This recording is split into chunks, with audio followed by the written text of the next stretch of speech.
dan memuji-Mu Tuhan. Engkau ada di tengah-tengah mereka. Oleh sebab itu Tuhan, kami mau lebih lagi memuliakan nama-Mu. Kami mau lebih lagi meninggikan nama-Mu. Saat kami memuji Engkau, kuasa-Mu turun, kuasa-Mu bekerja, kuasa-Mu menjamah, kuasa-Mu pasti melakukan mujizat. Akan ada tanda heran, akan ada jamaah Tuhan, akan ada kelepasan, kesembuhan, pembebasan. Haleluya, kemuliaan Tuhan dinyatakan. Tuhan urapi, Tuhan urapi, Tuhan hadir dengan kemuliaannya. Pekerjaan-pekerjaan iblis dihancurkan di dalam nama Tuhan Yesus Kristus. Setiap keluarga, setiap jemaat, setiap rumah dipenuhi dengan hadirat Allah, dipenuhi dengan mujizat Tuhan. Dalam nama Tuhan Yesus, haleluya, amin.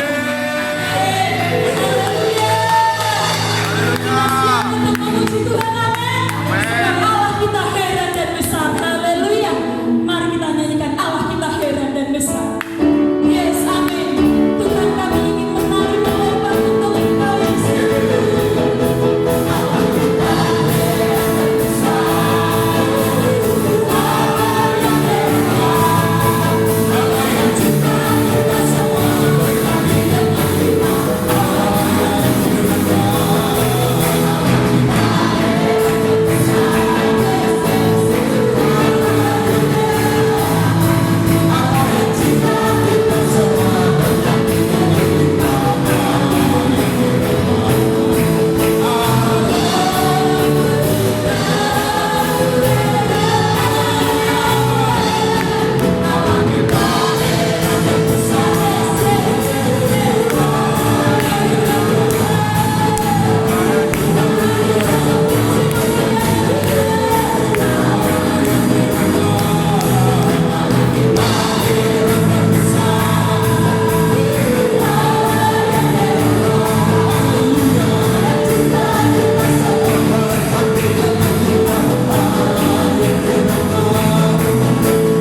segala kuasa di bumi dan di sorga. Dan Engkau Allah yang memiliki kami umat-umat-Mu, dan kami bangga memiliki Engkau sebagai Allah kami. Oleh sebab itu Tuhan, Engkau ada malam hari ini. Engkau menjamah kami semua anak-anak-Mu yang membuka hati bagimu. Engkau lawan satu persatu. Engkau punya jawaban untuk setiap persoalan kami. Terima kasih Tuhan, terima kasih Yesus. Malam hari ini Tuhan, kami buka hati kami untuk mendengarkan akan firman Allah. Urapi kami Tuhan, urapi kami dalam nama Yesus. Haleluya, haleluya. Yang siap diberkati Tuhan katakan amin. Haleluya, puji Tuhan, puji Tuhan. Haleluya. Tuhan Yesus baik buat kita semua. Tuhan Yesus dahsyat buat kita semua. Haleluya. Malam hari ini kita akan melihat firman Allah tentang satu dinar. Satu dinar di tengah kesulitan ekonomi global membuat kita dapat bertahan. Apa itu satu dinar? Saudara, secara singkat kita refresh kembali, kita ingat kembali firman Allah pada minggu yang lalu yang berbicara tentang meterai ketiga dalam kitab Wahyu pasal yang ke-6 ayat 5 dan 6, yaitu saat kuda hitam dilepaskan. Mari kita dengan cepat merefresh kembali. Dan ketika anak domba itu membuka meterai yang ketiga, aku mendengar makhluk yang ketiga berkata, "Mari." Dan aku melihat sesungguhnya ada seekor kuda hitam, dan orang yang menungganginya memegang sebuah timbangan di tangannya. Dan aku mendengar seperti ada suara di tengah-tengah keempat makhluk itu berkata, "Secupak gandum sedinar harganya, dan 3 cupak jelai sedinar. Tetapi janganlah rusakkan minyak dan anggur itu." Saudara, kita sudah belajar di minggu yang lalu tentang hal apakah sebetulnya yang Tuhan ungkapkan melalui meterai yang ketiga ini. Yang pertama, bahwa pembukaan meterai ketiga ini berbicara tentang atau menggambarkan tentang akan terjadinya guncangan ekonomi, akan terjadinya krisis ekonomi yang begitu dahsyat yang akan terjadi secara global di seluruh dunia. Di dalam Yesaya pasal 4 ayat 16, timbangan itu berbicara tentang pembatasan pembelian bahan pangan. Yesaya 4 ayat 16, di mana pada waktu itu walaupun kita punya uang yang banyak, kita tidak bisa membeli bahan makanan terlalu banyak, semua dibatasi. Saudara, karena pada masa itu benar-benar akan terjadi krisis pangan, saudara. Dan saudara-saudara sekalian, oleh sebab itu saudara, pada masa seperti itu kita tidak bisa mengandalkan uang, kita tidak bisa mengandalkan emas, kita tidak bisa mengandalkan harta kekayaan kita.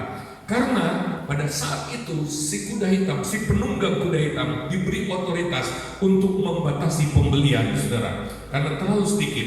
Nah, saudara-saudara sekalian, lalu hal apakah yang kita bisa belajar lagi di dalam firman Allah ini, saudara? Di dalam firman Tuhan kita belajar juga, ya, bahwa inflasi akan begitu tinggi, kemiskinan akan begitu meningkat, saudara. Tetapi kita bersyukur kepada Tuhan dalam meterai, dalam firman Allah tentang meterai yang ketiga ini, walaupun begitu sulit, tetapi kita masih bisa bertahan asalkan kita punya sedinar.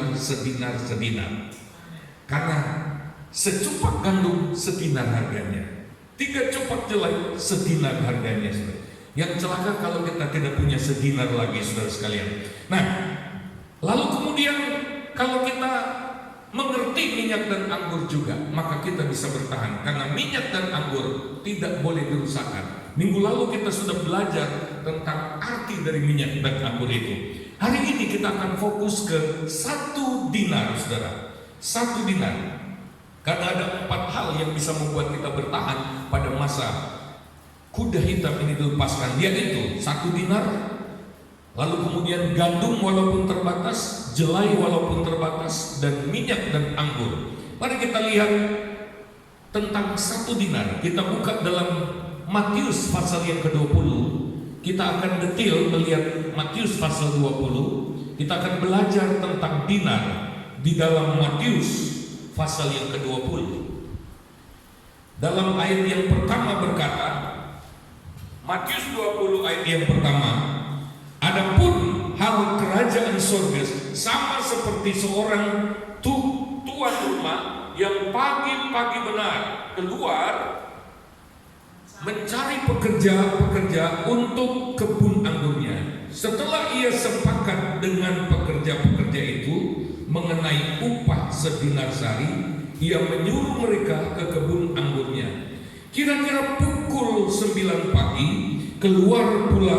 ia keluar pula dan dilihatnya ada lagi orang-orang lain menganggur di pasar. Katanya kepada mereka, 'Pergilah jugalah kamu ke kebun anggurku, dan apa yang pantas akan kuberikan kepadamu.' Dan mereka pun pergi. Kira-kira pukul 12 dan pukul 3 petang ia keluar pula dan melakukan sama seperti tadi.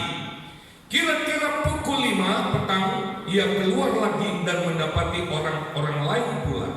Lalu katanya kepada mereka, 'Mengapa kamu menganggur saja di sini sepanjang hari?' tidak ada orang mengupah kami. Katanya kepada mereka, pergi jugalah kamu ke kebun anggurku. Ketika hari malam, tuan itu berkata kepada mandurnya, panggillah pekerja-pekerja itu dan bayarkan upah mereka, mulai dengan mereka yang masuk terakhir hingga mereka yang masuk terdahulu. Maka datanglah mereka yang mulai bekerja kira-kira pukul 5 dan mereka menerima masing-masing 1 dinar. Kemudian datanglah mereka yang masuk terdahulu, sangkanya akan mendapat lebih banyak, tetapi mereka pun menerima masing-masing 1 dinar juga. Ketika mereka menerimanya, mereka bersungut-sungut kepada tuan itu. Katanya, mereka yang masuk terakhir ini hanya bekerja 1 jam, dan engkau menyamakan mereka dengan kami yang sehari suntuk, bekerja berat, dan menanggung panas terik matahari.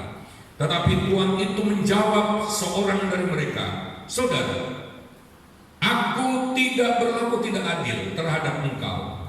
Bukankah kita telah sepakat 1 dinar sehari? Ambillah bagianmu dan pergilah. Aku mau memberikan kepada orang yang masuk terakhir ini sama seperti kepadamu. Tidakkah aku bebas mempergunakan milikku menurut kehendak hatiku? Atau iri hatikah engkau karena aku murah hati? Demikianlah orang yang terakhir akan menjadi yang terdahulu, dan yang terdahulu akan menjadi yang terakhir. Saudara sekalian, mari kita belajar dari firman Allah ini tentang bagaimana kita bisa mendapatkan atau bagaimana kita bisa diperhatikan, dipelihara oleh Tuhan. Ada 3 kelompok pekerja dalam Matius 20 ayat 1 sampai ayat yang keberapa tadi itu, ayat 16. Nah saudara, mari kita lihat 1 dinar yang pertama dalam ayat yang kedua. Dalam ayat yang kedua, ketika tuan itu keluar pagi-pagi benar, maka ia bertemu dengan orang-orang yang ingin bekerja, tetapi dengan kesepakatan. Cocok enggak gajinya? Mereka hitung-hitungan dengan tuan itu. Jadi benar-benar di dalam 1 dinar yang pertama ini, mereka mendapatkan 1 dinar sesuai dengan kesepakatan, sesuai dengan hitung-hitungan, cocok enggak? Sesuai dengan kerja keras mereka. Oleh sebab itu, tadi di bagian akhir, ketika mereka hanya mendapat 1 dinar, mereka komplain kepada tuan itu. Mereka yang kerja cuma 1 jam, dari jam 5 sore, kok mendapat sama seperti kami yang bekerja sehari penuh, menanggung terik, panas terik matahari. Lalu tuan itu berkata, kita kan sudah sepakat. Nah saudara, dinar yang pertama ini untuk kita bisa bertahan hidup ketika materai ketiga dibuka, saudara, adalah hasil murni dari kerja keras kita. Ini tidak salah, saudara. Apa yang bisa kita kerjakan harus kita kerjakan. Apa yang menjadi bagian kita harus kita kerjakan. Apa yang mampu kita hasilkan, kita harus bekerja. Mengapa demikian, saudara? Kalau kita lihat dalam kitab 2 Tesalonika 3 ayat 10 sampai 12 berkata demikian. 2 Tesalonika 3 ayat 10 sampai 12, sebab juga waktu kami berada di antara kamu, kami memberi peringatan ini kepada kamu. Jika seorang tidak mau bekerja, janganlah ia makan. Kami katakan ini karena kami dengar bahwa ada orang yang tidak tertib hidupnya dan tidak bekerja, melainkan sibuk dengan hal-hal yang tidak berguna. Orang-orang yang demikian kami peringati dan nasihati dalam Tuhan Yesus Kristus, supaya mereka tetap tenang melakukan pekerjaan pekerjaannya, dan dengan demikian makan makanannya sendiri. Jadi Tuhan juga tidak mau kita malas. Haleluya. Tuhan ingin kita bekerja. Tuhan tidak ingin kita menjadi peminta-minta. Tuhan tidak ingin kita bersandar kepada orang lain, sementara kita sendiri melakukan hal-hal yang tidak berguna. Di dalam ayat yang ke-10, 11, kami katakan ini karena kami dengar bahwa ada orang yang tidak tertib hidupnya dan tidak bekerja, melainkan sibuk dengan hal-hal yang tidak berguna. Saudara, di hari-hari ini saudara, kita betul-betul harus memanfaatkan waktu untuk melakukan hal-hal yang berguna. Saya bilang amin. Tuhan tidak senang anak-anaknya tidak bekerja. Apapun yang bisa kita kerjakan, harus kita kerjakan. Haleluya. Haleluya. Ini prinsip yang sangat penting. Hari-hari ini saya melihat ada begitu banyak orang yang murah hati, yang menyalurkan berkat di masa-masa di mana dampak dari COVID ini benar-benar menyulitkan secara ekonomi. Sehingga ada orang yang sudah menerima lebih dari sekali. Ada orang yang sudah menerima penyaluran bantuan mungkin sudah 2 atau 3 kali. Sementara yang lain belum mendapatkan. Saya khawatir saudara, justru gara-gara COVID-19 ini banyak orang menjadi terlena dengan bantuan-bantuan. Enak banget ya. Sehingga hanya dengan duduk-duduk di rumah, bantuan berkat datang begitu saja. Tetapi firman Allah malam hari mengingatkan kita harus bekerja. Haleluya. Saya percaya bahwa orang-orang yang membantu itu pun mungkin membantu dari keterbatasan mereka, sehingga mungkin tidak bisa terus-menerus. Oleh sebab itu kita tidak boleh mengandalkan manusia. Kalau toh kita mengandalkan Tuhan, tetap Tuhan katakan kamu harus melakukan sesuatu. Haleluya. Namun ada sisi lain dari dinar yang pertama ini, yaitu kalau kita kaitkan dengan pelayanan, dengan ibadah, ini adalah orang-orang yang beribadah, yang melayani Tuhan, tetapi ada pamrih, hitung-hitungan sama Tuhan. Emangnya saya dapat apa? Cocok enggak? Kalau saya rajin beribadah, memangnya Tuhan kasih apa? Dia hitung-hitungan. Kalau jadi dia beribadah dengan motivasinya, motivasi berkat materi. Kalau kemudian yang terjadi ternyata tidak sesuai, dia tidak mendapatkan keuntungan yang diharapkan, maka dia akan komplain kepada Tuhan. Kok begini Tuhan? Saya sudah setia, saya sudah berkorban, saya sudah korban materi, saya sudah korban waktu, saya sudah korban segala-galanya. Saya mau beritahu saudara, jangan hitung-hitungan sama Tuhan. Karena kalau kita hitung-hitungannya sama Tuhan, maka kita dapatnya sedikit. Nanti kita buktikan. Kalau kita melakukan sesuatu bagi Tuhan, kita hitung-hitung, kok nggak cocok, maka Tuhan pun akan hitung-hitungan dengan kita. Sesuai dengan ayat 2, oke, mari kita hitung-hitungan, mari kita sepakat. Dalam ayat yang kedua, sebetulnya pekerja-pekerja di ayat yang kedua adalah yang menentukan hasil mereka sendiri. Mereka yang menghargai, yang memberikan harga bagi tenaga mereka dalam satu hari. Mereka sendiri yang menentukan. Ini kesepakatan, ini transaksi, saudara. Nah, saudara-saudara sekalian, kita harus berhati-hati dalam apapun yang kita lakukan bagi Tuhan. Ya, jangan terlalu jual mahal dengan Tuhan. Amin. Nanti kita akan buktikan. Yang kedua, kita lihat dulu yang kedua. 1 dinar yang kedua dalam ayat 3 ayat 4. Di sana dikatakan dalam ayat tersebut tentang orang-orang yang dijumpai pada pukul 9 pagi dan juga pukul 12 atau siang hari. Ada sebuah kata dalam ayat 3 dan 4, terutama ayat 4. Pergilah juga kamu ke kebun anggurku, dan apa yang pantas akan kuberikan kepadamu. Dan mereka pun pergi tanpa bikin kesepakatan. Mereka percaya saja.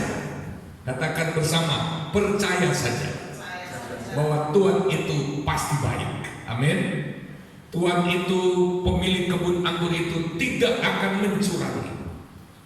Tuhan itu, pemilik kebun anggur berkata, pokoknya apa yang pantas aku pasti berikan kepadamu. Dan mereka percaya saja.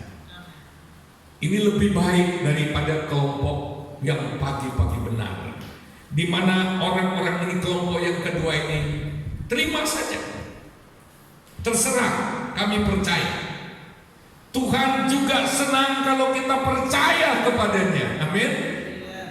Tuhan senang kalau kita menerima apapun yang Tuhan beri pada kita. Kita percaya saja. Hari-hari ini betapa penting untuk kita percaya kepada Tuhan. Kita kerjakan saja kebun anggurnya Tuhan. Kita beribadah saja, kita menyembah saja, kita melayani Tuhan saja, dan percaya bahwa apa yang pantas akan diberikan kepada kita. Haleluya. Nah, sekarang pertanyaannya begini, seberapa besar? Ya, seberapa besar berkat yang pantas kita terima dari Tuhan? Ukuran kepantasan itu seperti apa? Kalau Tuhan, pemilik kebun anggur itu berkata, apa yang pantas? Itu pasti ada sistem penilaian. Tuhan pasti menilai. Amin. Yang pertama pasti Tuhan nilai, saudara. Yang pertama adalah motivasi hati. Haleluya. Ketika orang-orang ini menerima penawaran kerja, mereka kerja saja dengan percaya. Mereka tidak mencurigai. Mereka tidak was-was sama sekali. Jangan sampai mereka ditipu. Jadi mereka nggak perlu bikin perjanjian. Mereka nggak perlu bikin kesepakatan. Karpe, pemilik kebun anggur, terserah. Daripada nganggur, mendingan kerja, itu sudah lebih baik. Haleluya. Haleluya. Jadi mereka nggak hitung-hitungan sama sekali. Udah, kita kerja saja. Haleluya. Nah, motivasi yang pertama kita lihat sikap hati. Kita anak-anak Tuhan, ketika kita mengerjakan suatu bagi Tuhan, faktor pertama yang Tuhan inginkan dari kita adalah karena kita mengasihi Tuhan, karena kita cinta Tuhan. Haleluya. Haleluya. Karena Tuhan sudah baik sama kita, karena Tuhan sudah lebih dahulu mengasihi kita. Mari kita melakukan sesuatu bagi Dia karena kita mengasihi Dia, sebagai pantulan dari kasih kita kepadanya. Yang kedua, saudara, penilaian yang kedua adalah etos kerja. Bukan berarti karena kita mengasihi Tuhan lalu kita boleh kerja asal-asalan. Hati-hati, saudara. Semua dinilai oleh Tuhan. Mungkin kita berpikir, saya tidak kerja buat Tuhan, saya kerja buat perusahaan, buat bos, atau buat majikan saya.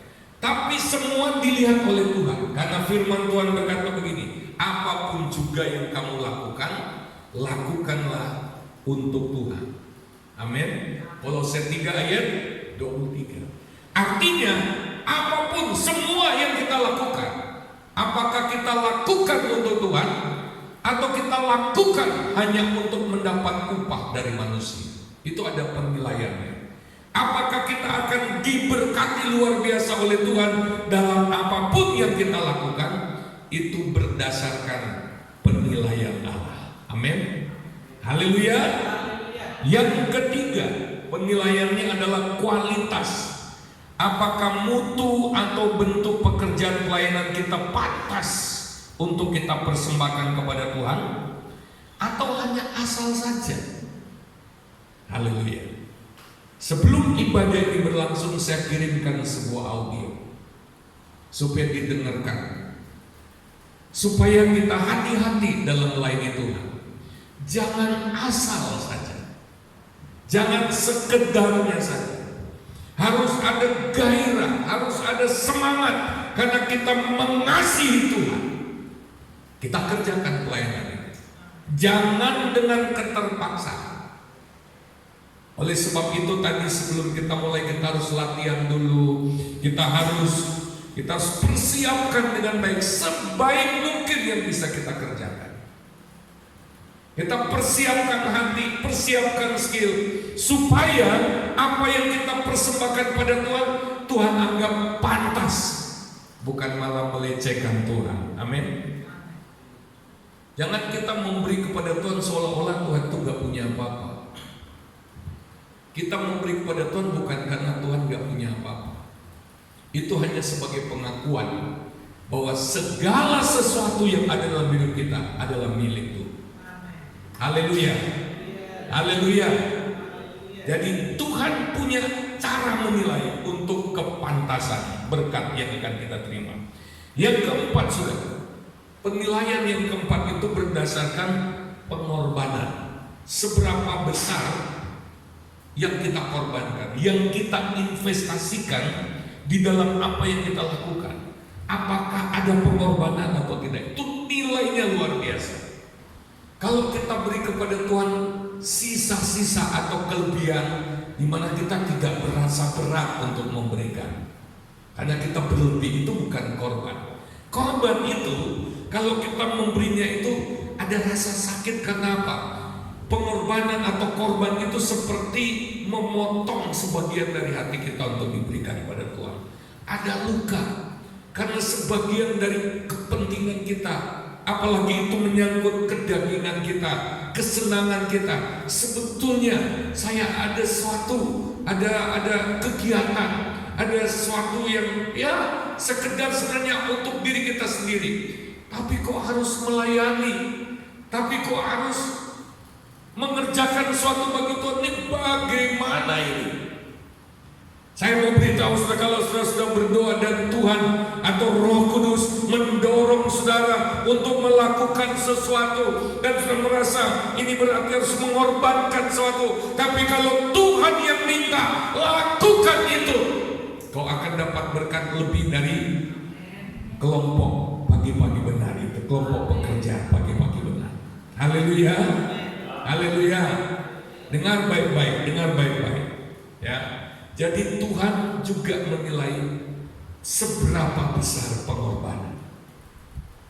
Sama seperti seorang perempuan yang memberikan berapa uangnya dalam Alkitab dibanding dengan orang kaya. Masih ingat ceritanya? Berapa yang dia berikan? Seluruh uang yang ada dimasukkan dalam peti. Sementara si orang kaya memberikan lebih besar, tapi mungkin cuma seujung kuku dari berkat yang dia punya. Dan dalam penilaian Tuhan, pemberian janda itu dianggap lebih besar dari yang diberikan oleh orang kaya. Jadi bukan jumlahnya, bukan kuantitasnya yang diukur, yang dinilai oleh Tuhan. Yang Tuhan nilai pada waktu itu adalah besarnya pengorbanan, nilai pengorbanan. Orang yang memberikan pengorbanan yang besar pasti diberkati besar oleh Tuhan. Pada waktu Abraham diuji oleh Tuhan, gak tanggung-tanggung, saudara. Yang Tuhan minta adalah anaknya anaknya yang sudah dinanti-nantikan puluhan tahun baru diberikan. Dan bukan sekedar anak biasa. Karena Ishak anaknya Abraham itu adalah masa depan Abraham. Karena banyak janji Tuhan yang baru akan digenapi melalui Ishak dan keturunannya. Jadi kalau Ishak diambil Tuhan, itu berarti dia akan kehilangan semuanya. Waktu Tuhan uji Abraham, Abraham rela, baik. Cuma ada satu saja yang Abraham percaya. Kalau Tuhan ambil Ishak, berarti Tuhan ambil segala-galanya yang kau punya. Tapi Abraham tuh punya keyakinan begini. Aku sangat percaya Tuhan, dia punya iman bahwa andai kata Ishak pun diambil, Tuhan bisa menghidupkannya kembali. Haleluya. Oleh sebab itu, salah satu ciri khas orang yang berkorban bagi Tuhan, dia nggak punya motivasi lain, dia cuma motivasi taat saja, motivasinya taat. Dan kedua, karena dia punya iman. Coba katakan punya iman. Oleh sebab itu, ketika kita mau melakukan sesuatu, kita harus berdoa sampai kita punya iman. Sebab firman Tuhan berkata, segala sesuatu yang tidak berdasarkan iman itu adalah dosa. Dan orang yang tidak punya iman, yang melakukannya karena motivasi yang lain, malu kalau enggak melakukan, enggak enak rasanya. Alkitab menulis dia tidak akan dapat apa. Kalau saudara lakukan seperti itu, berarti saudara enggak percaya Tuhan. Apapun yang saudara kerjakan, pastikan saudara lakukan itu dengan iman. Haleluya. Haleluya. Oleh sebab itu, penilaian yang kelima, apakah ada iman di dalammu? Apa yang saudara lakukan bagi Tuhan? Apakah saudara melakukannya dengan percaya? Apakah saudara melakukannya karena saudara yakin akan firman Allah itu, bahwa firman itu tidak salah? Apakah saudara melakukan karena saudara percaya bahwa Tuhan tidak melakukan kekeliruan dalam perintahnya? Kalau saudara percaya, saudara lakukan dengan kasih, Tuhan akan memberkati kita yang pantas. Haleluya. Haleluya. Sekarang kita lihat yang terakhir, 1 dinar yang terakhir. Ini lebih luar biasa lagi, saudara. Saya berharap kita berada di sini, saudara. Kita termasuk kelompok yang ketiga ini. Matius 20 ayat 15. Ketika yang masuk pagi-pagi benar, karena yang dibayar dulu, Alkitab mengatakan, ya, bukan dimulai dari yang bekerja pagi-pagi benar. Dengar baik-baik. Tuhan bilang begini pada mandornya, bayar gaji mereka mulai dari yang bekerja paling akhir. Aneh. Kenapa Tuhan itu kok lebih mendahulukan yang terakhir? Kita sudah bisa mendapat pesan di sini. Kenapa Tuhan bilang yang pertama ya, kamu harus bayar lebih dulu, ya.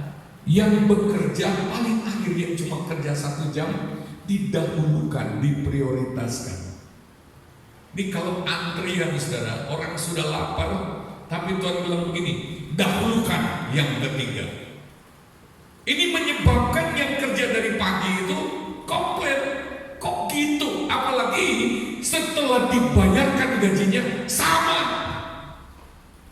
Loh, kok bisa begini? Dia komplain dan didahulukan lagi yang kerja paling akhir. Setelah kalau kita berada pada kelompok yang ketiga ini enak. Kita diprioritaskan oleh Tuhan. Haleluya. Kita mau belajar sesuatu di sini. Kenapa sih? Ayat 15 berkata begini. Apa bedanya dengan yang kerja dari pagi-pagi benar? Tidakkah aku bebas mempergunakan milikku menurut kehendak hatiku? Atau iri hatikah engkau karena aku murah hati? Haleluya. Haleluya. Haleluya. Kita lihat sekarang. Luar biasa saudara, luar biasa, luar biasa. Ini ukurannya bukan lagi seberapa banyak, ya, bukan lagi seberapa besar pengorbanannya atau seberapa keras dia sudah bekerja. Ukurannya bukan hitung-hitungan. Di sini Tuhan nggak pakai hitung-hitungan.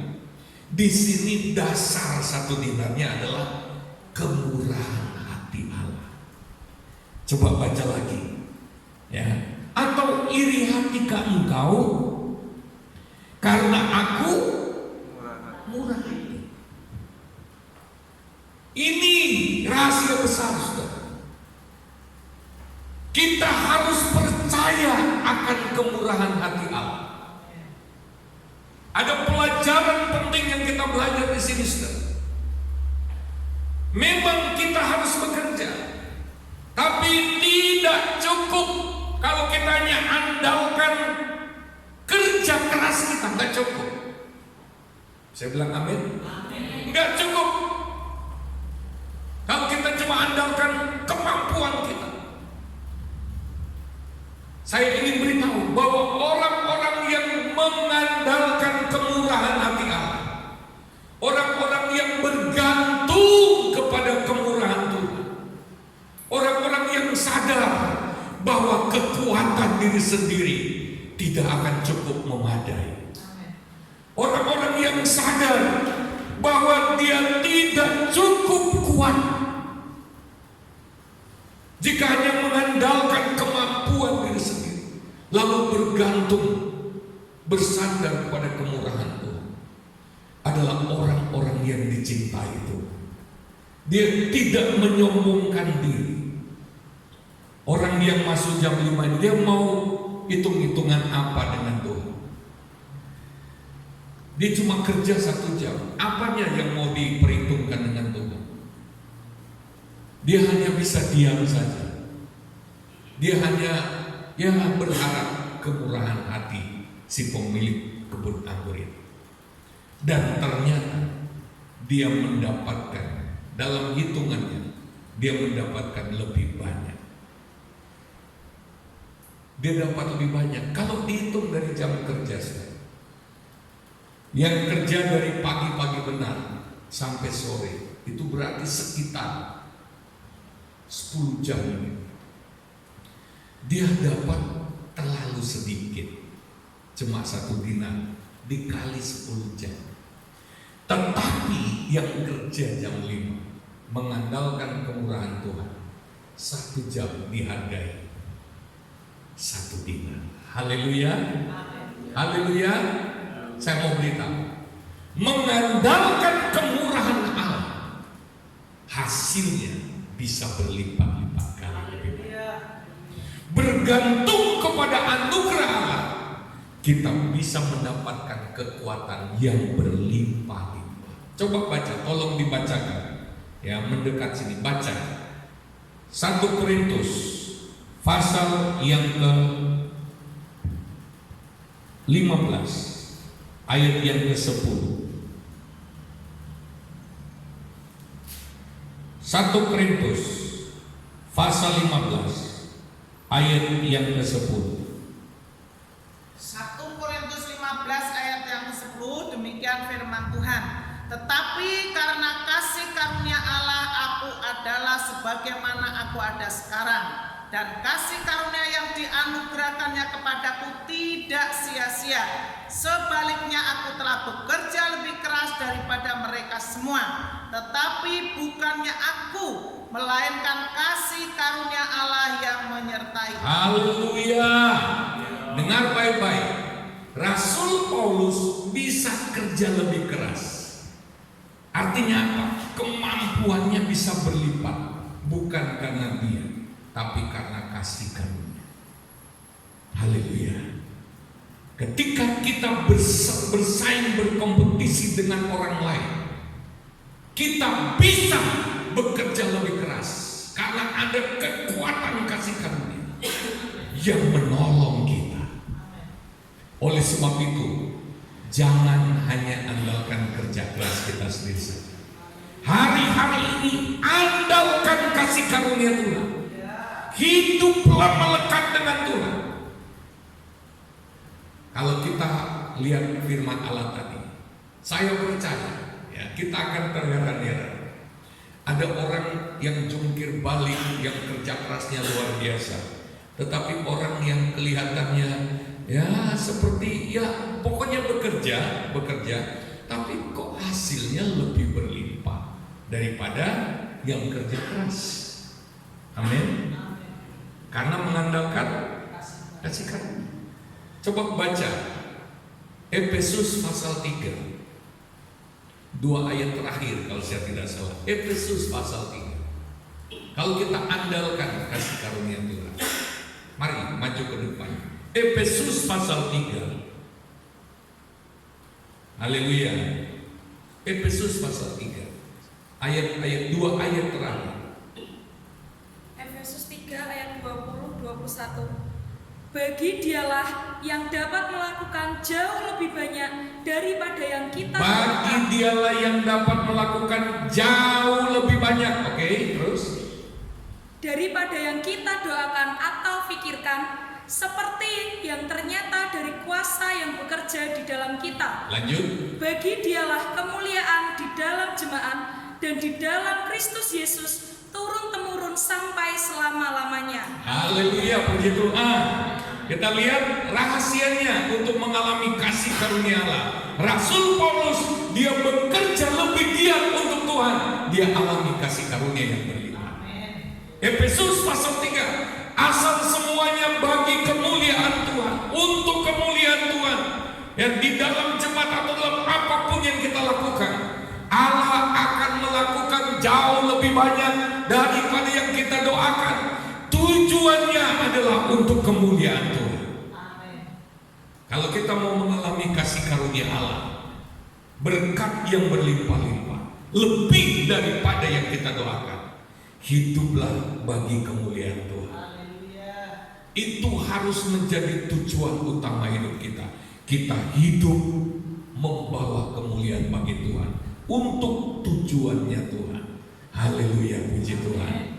Saudara percaya akan firman Tuhan? Amin. Ayat penutup kita lihat, baca ayat yang sudah kita kenal, Matius 6 ayat yang ke-33.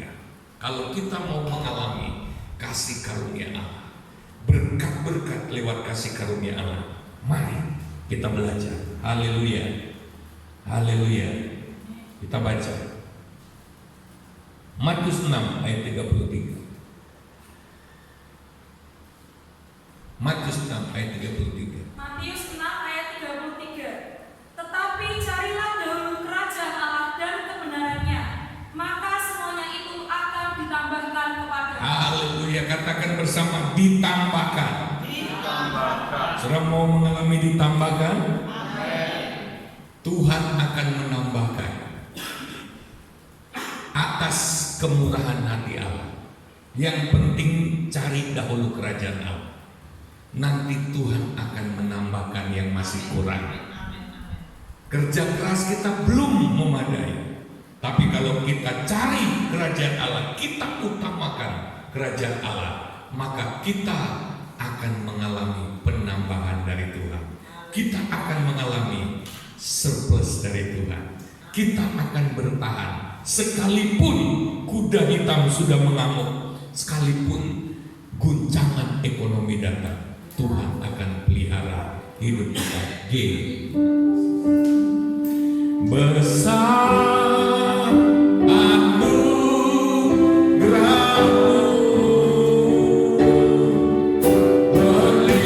berlimpah kasih-Mu, semakin hari semakin bertambah. Besar anugerah-Mu, haleluya, haleluya.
kasih Tuhan. Dimanapun engkau berada, ambil keputusan, ambil sikap. Mulai malam hari ini, tidak mengandalkan kekuatan diri kita sendiri, tidak hitung-hitungan dengan Tuhan. Kita harus percaya kalau kita lakukan sesuatu bagi Tuhan dengan kasih Kristus, dan kita menyerah, kita percaya kepada kekuatan kasih karunia Allah, kita tetap terpelihara, bahkan kita akan diberkati lebih dari kerja keras kita. Kita akan diberkati berlipat-lipat. Apa yang tidak bisa kita hasilkan dengan kekuatan diri kita sendiri, Tuhan akan memberikannya kepada kita. Utamakan kerajaan Allah. Adakah di antara jemaat yang hari-hari ini mulai merasa jenuh, mulai merasa was-was? Hari ini kita harus lenyapkan kecemasan itu.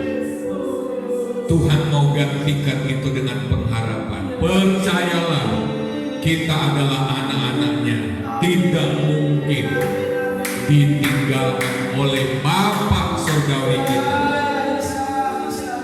Teruslah bergantung, ibadah terus dijalankan, terus melekat dengan Tuhan, terus bergantung kepada Tuhan.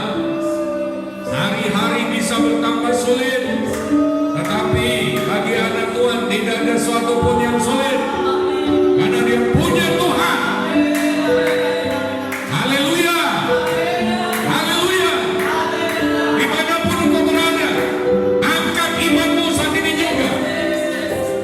Jangan takut berbuat sesuatu bagi Tuhan. Jangan takut berkorban. Jangan takut bekerja buat Tuhan. Tuhan pasti pelihara hidupmu, karena anugerahnya besar. Besar, aduh. Mari berdiri semua. Berdiri semua. Angkat tanganmu kepada Tuhan. Haleluya. Semakin hari, semakin bertambah besar anugerah. Haleluya. Besar anugerah.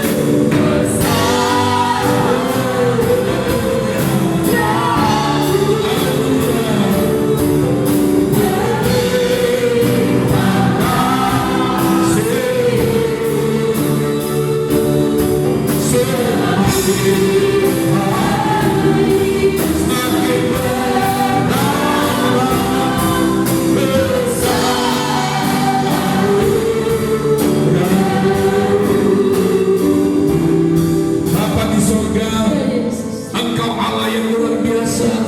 Engkau Allah yang peduli. Engkau Allah yang kaya. Engkau Allah yang memelihara umat-umat Tuhan. Engkau Tuhan Bapa kami yang memelihara kami anak-anak-Mu. Setiap anak-anak-Mu yang beribadah pada saat ini, yang mengikuti ibadah ini, jamah mereka Tuhan. Baharui pengharapan, baharui iman percaya, baharui semangat, baharui motivasi hidup, baharui kasih kepada Tuhan. Segarkan kembali Tuhan hati kami semua. Buatlah kami berapi-api lagi. Buatlah kami bersemangat, agar kami punya sumber kasih karunia yang berlimpah. Kami di hari-hari ini justru akan menjadi terang di tengah-tengah dunia. Perbuatan-perbuatan Allah akan nyata melalui hidup kami. Ajaibnya Tuhan akan terlihat melalui hidup kami.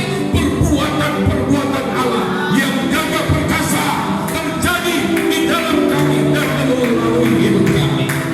Terima kasih Tuhan. Pimpin kami dalam apapun yang kami lakukan di hari-hari ini. Peliharakan anak-anak-Mu ini Tuhan. Peliharakan dalam kasih. Kami hidup bergantung pada kasih-Mu. Terima kasih. kasih Tuhan. Terima kasih Tuhan. Kami bangkit hari ini. Kami bangkit sebagai anak Tuhan. Kami tidak akan loyo. Kami tidak akan tawar hati. Karena kami punya jaminan pemeliharaan Allah, yaitu kasih karunia, kemurahan hati Allah yang berlimpah-limpah. Dalam nama Yesus, kami boleh menerima berkat firman Allah ini. Haleluya. Haleluya. Amin. Haleluya. Haleluya. Amin.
Kita akan akhiri ibadah kita.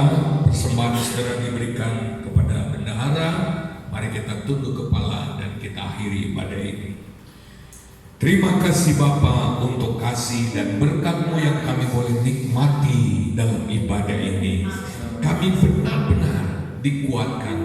Kami benar-benar dibangkitkan bahwa kami bukan orang yang hidup tanpa pengharapan. Ternyata kami punya sumber kemurahan hati Allah yang bisa memelihara kami dengan begitu ajaib. Tuhan, kami berterima kasih atas hadirat Tuhan, atas lawatan Tuhan, atas berkat firman Allah yang boleh kami terima. Diberkatilah kami semua, diberkatilah umat-umat-Mu, diberkatilah dalam segala aspek. Tuhan, pertemukan kami lagi dalam ibadah-ibadah yang akan datang dengan lawatan Tuhan yang terus boleh kami alami. Terima kasih Tuhan, saudara sekalian, kita menerima berkat dari Allah Bapa di sorga, kasih dan kemurahan dari Yesus, Anak yang tunggal, persekutuan penyertaan Allah Roh Kudus menyertai kita sekarang sampai selama-lamanya. Haleluya. Haleluya. Amin.